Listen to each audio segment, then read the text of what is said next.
What's going on, buds? It's been a little while. Don't worry though, still here, still got stuff going on. I need to get out and test these control arms from Z1 finally, but here's the truth. I've been waiting because my registration isn't up to date. It was paid, but for some reason they were just taking forever to send it out to me, but finally got it today, so.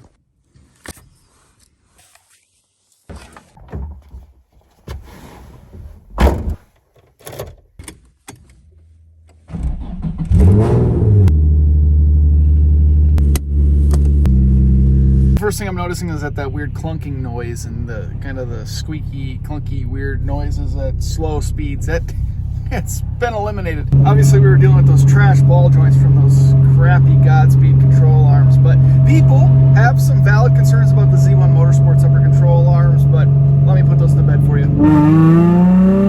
These upper adjustable control arms were really the last piece of the puzzle for me. It was like the last thing I wanted to definitely get done, especially before I start driving the car hard. I mean, you guys saw the condition of those old crappy Godspeed control arms the previous owner had put on this car.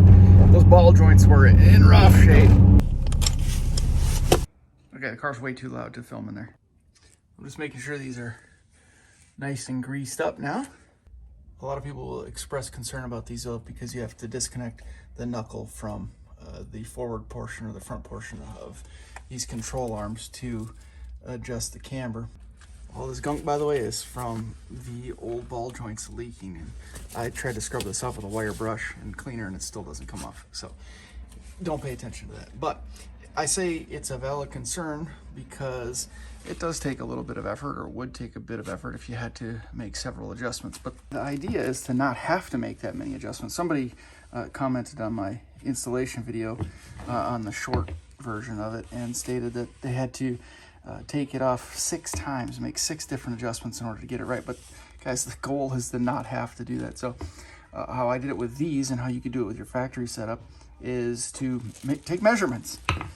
So I knew that my fitment was dialed before taking these out and installing the Z1 control arms. So I took measurements, I compared, and I measured in a couple of different ways, putting both ends up to a flat, level, straight surface, and took measurements out to where the stud here entered the knuckle. That way I knew once these were installed and the wheels were put back on that it would basically have the same amount of camber.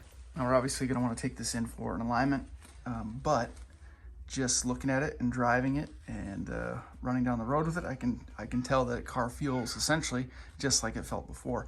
There's no drifting from one way or another. Steering is very responsive, and the car sits essentially exactly how it's at before. So if there are any adjustments that need to be made, it's going to be minimal, and hopefully we'd only have to do it once. Got this little grease gun off Amazon, by the way, guys. I'll put a link in the description below. It's actually pretty handy, and it was relatively inexpensive. It seems to work great. And it comes with a couple of different length nozzles here and a couple of different hoses and fittings. So it's kind of a convenient little setup.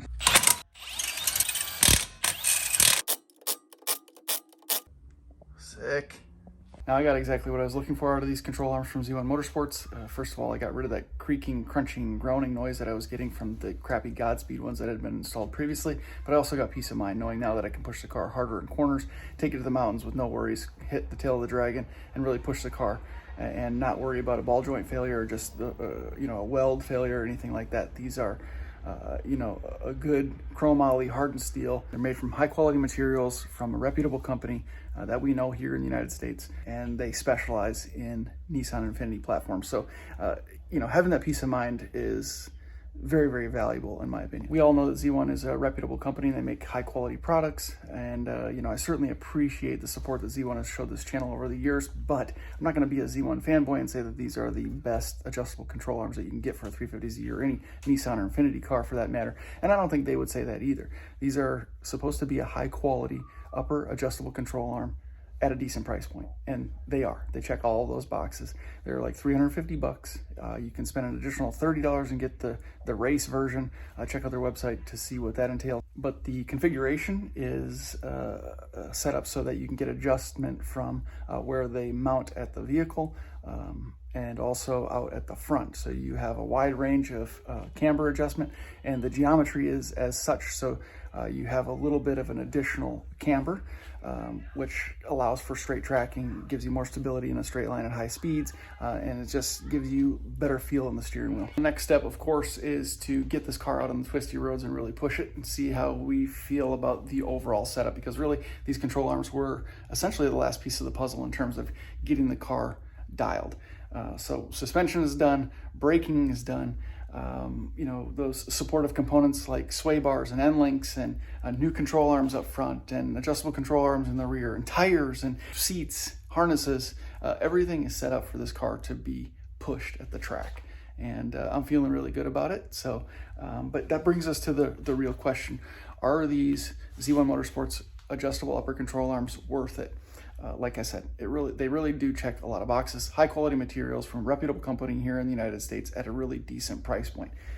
They're going to give you that peace of mind. They're going to give you a lot of adjustability in terms of dialing your fitment, but also dialing in how the car handles on the road and on the track. Just to address that adjustability concern again one more time, I have to say, and I'll admit that was one of my concerns initially as well, and probably one of the reasons why it took me so long to purchase these, and probably why I didn't purchase them for the Q50. Now I wish I would have, but you know, it was a concern that I would take it to an alignment shop after they were installed, and we're going to have to take the wheels off 14 times. They're going to charge me $400 just to get the alignment dialed. But like I said at the beginning of this video, you don't really have to worry about that, because you just take measurements and you try to compare and contrast to what is already installed in the vehicle.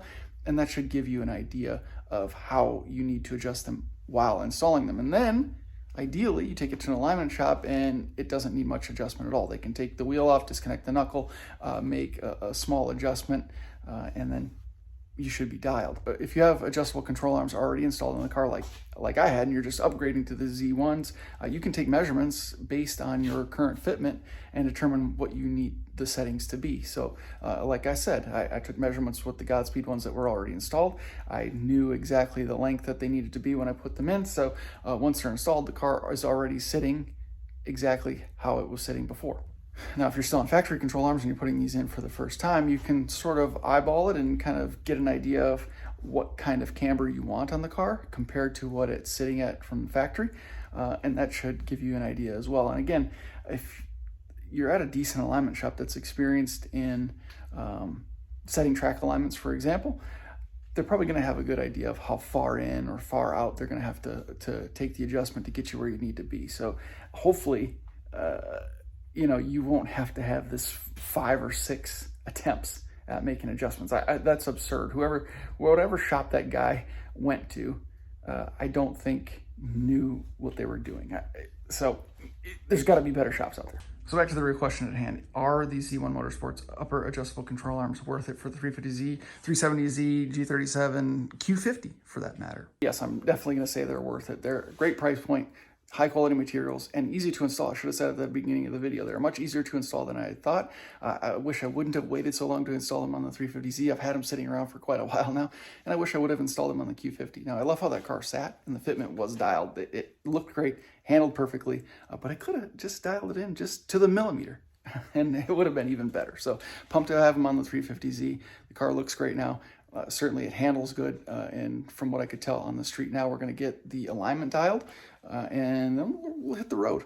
We'll hit the road, hopefully get up to Tail of the Dragon, get up to the mountains of North Carolina and really push the car a little bit, and then who knows what's going to happen.